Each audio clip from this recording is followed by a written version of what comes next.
whole chain-like string of of aircraft coming at a tremendous speed. I could see plainly that they didn't have any tails. I had never seen aircraft of that kind, and I made a quick judgment that they must be approximately 100 foot in their wingspan.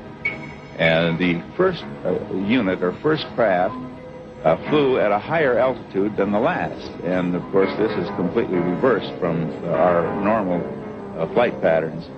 I had a good fix with Mount Adams, and I thought I'd try to plot their speed between Mount Rainier and Mount Adams. Arnold estimated the speed of the craft at an astounding 1,700 miles per hour, nearly 3 times faster than any jet he had ever heard of.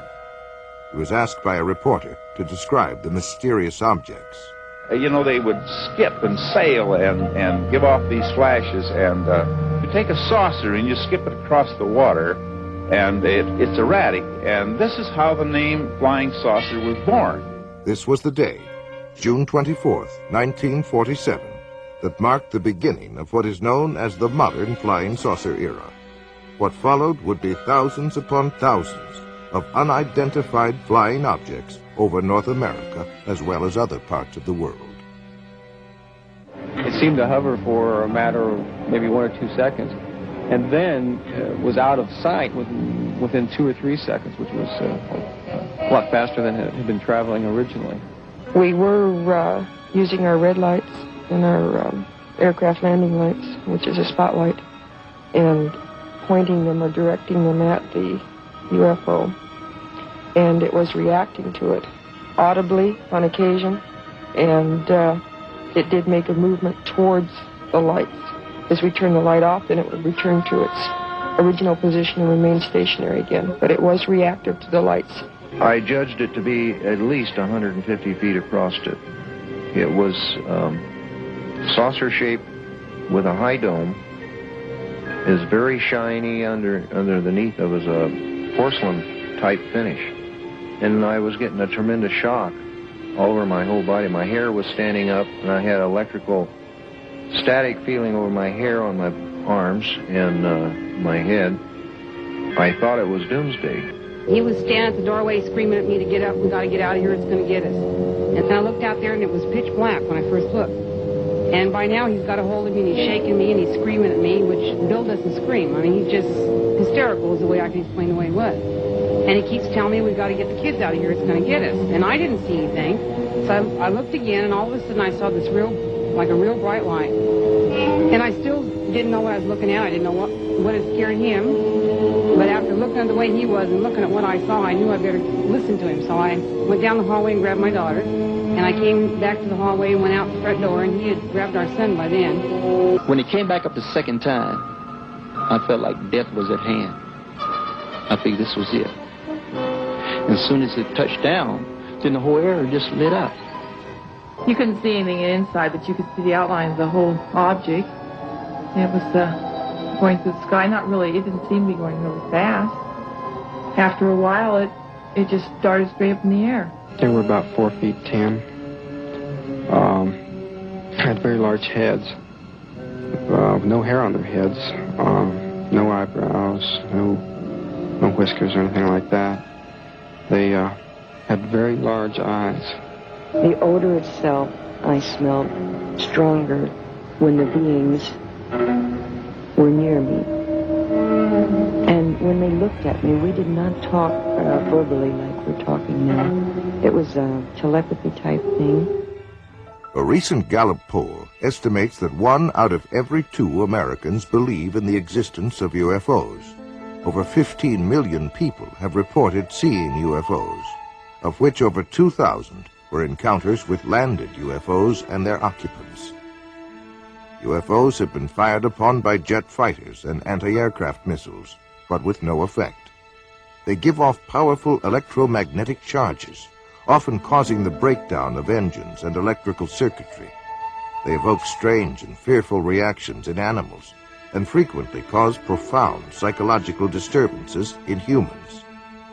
They have the ability to materialize as if from nowhere, but more often vanish into thin air in the midst of a sighting. Both human eyes and radar instruments have observed unbelievable aerial maneuvers, such as 90-degree turns of several thousand miles per hour, and have been clocked at speeds up to 16,000 miles per hour. There can be no longer any doubt, even to the most ardent skeptic, that UFOs exist. The question is, where do they come from? If they come from another galaxy, then they would come from at least 2 million light-years away. Even traveling at light speed, 186,000 miles per second, it would take 2 million years to get here. But suppose that UFOs come from some distant star in our own galaxy. If these space visitors were to travel 1 million miles a day, it would take 70,000 years to reach the Earth from the nearest star, Alpha Centauri, which is 25.5 trillion miles from Earth. Other stars are thousands of times further out in space. Conservative estimates indicate that a spaceship carrying 10 people and traveling 5 light-years to and from a nearby star system at 70% of the speed of light would consume 500,000 times the amount of energy used in the United States in 1 year. But there are other complications of space travel. Space is not a vacuum, but contains cosmic gas, dust, and particles. Nobel Prize winner Professor Edward Purcell of Harvard points out that a space vehicle traveling at the speed of light would collide with this space material in the form of radiation, and with the impact of several hundred atom smashers. On the afternoon of January 7th, 1948, an unidentified flying object was sighted over Godman Air Force Base at Fort Knox, Kentucky. The base tower sent 4 F-51 jets to investigate. The flight leader, Captain Thomas F. Mantell, reported seeing the object, and at 3:15 p.m., he broke away from the formation in pursuit of the object. A few moments later, he radioed the tower. "I'm closing in now to take a good look. It's directly ahead and above, and still moving at about half my speed. The thing looks metallic and of tremendous size. I'm going up to 20,000 feet, and if I'm no closer, I'll abandon chase." Those were the last words that Captain Mantell ever spoke. Later in the day, his body was found in a nearby field, the wreckage of his plane scattered for half a mile around. There were many other sightings that year. In July 1948, it was reported from Strategic Air Command in San Antonio to FBI Director J. Edgar Hoover that an unidentified aircraft was seen by an Eastern Airlines pilot, co-pilot, and 1 or more passengers flying over Montgomery, Alabama. The aircraft was reported to be of an unconventional type, without wings, and resembled generally a rocket ship of the type depicted in comic strips.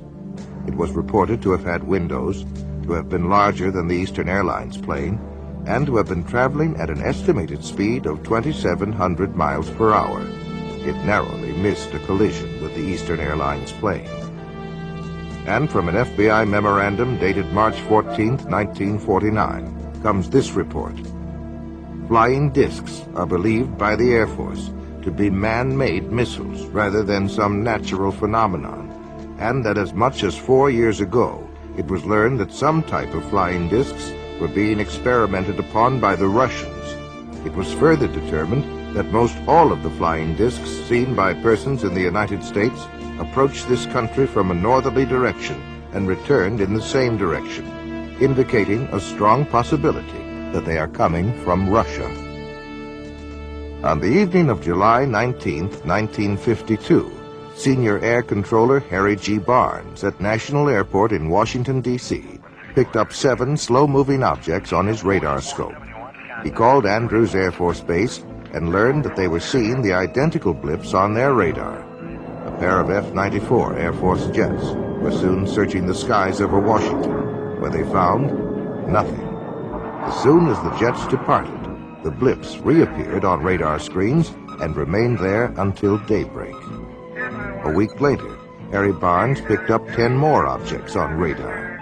Andrews Air Force Base confirmed that the same unknown objects were on their radar scopes as well, Barnes called the Pentagon, and another pair of jets came